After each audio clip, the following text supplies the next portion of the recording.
নমস্কার বন্ধুরা, সমাজ বেঙ্গলি হেসেলে সবাইকে স্বাগত। আজকে আমি ইঁচড় চিংড়ি রান্না করব, সেই রেসিপিটাই শেয়ার করব।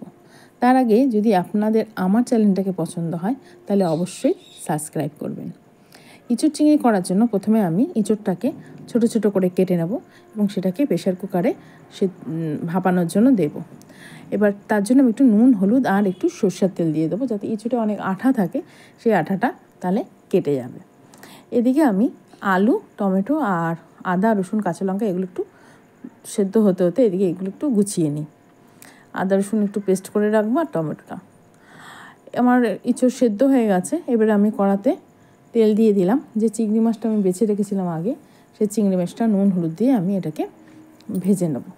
এবার চিংড়ি মাছটা খুব একটা ভাজার দরকার নেই, অল্প ভাজলেই হবে। বেশি ভাজলে আবার চিংড়ি মাছ শক্ত হয়ে যায়, ওই জন্য অল্প একটু জাস্ট নেড়ে চেড়েই আমি চিংড়ি মাছগুলোকে তুলে নেব।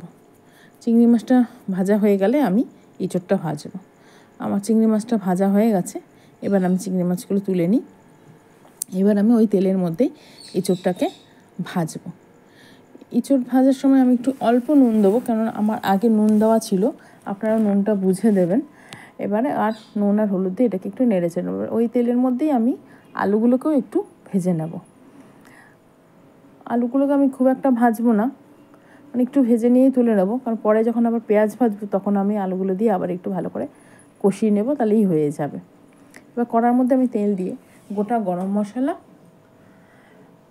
গোটা শুকনো লঙ্কা, জিরে আর তেজপাতা ফোড়ন দেবো।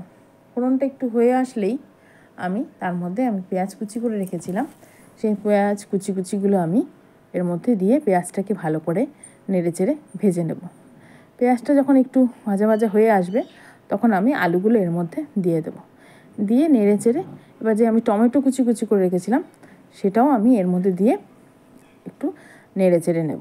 তখন টমেটোটা একটু মজে আসবে, তখন আমি আদা রসুনের পেস্টটা আর কাঁচা লঙ্কাটাও এর মধ্যে দিয়ে দেবো। দিয়ে ভালো করে নেড়ে চেড়ে গ্যাসটা একটু আস্তে করে যেই আর বাকি যেসব মশলাগুলো আছে সেগুলো আমি এর মধ্যে দিয়ে দেবো। নুন আন্দাজ মতো, নুন, হলুদ, জিরে গুঁড়ো, ধনে গুঁড়ো, মিষ্টি মানে চিনি দিয়ে একটু জল দিয়ে ভালো করে এটাকে কষাবো। আর একটু কাশ্মীরি লঙ্কার গুঁড়ো দেবো।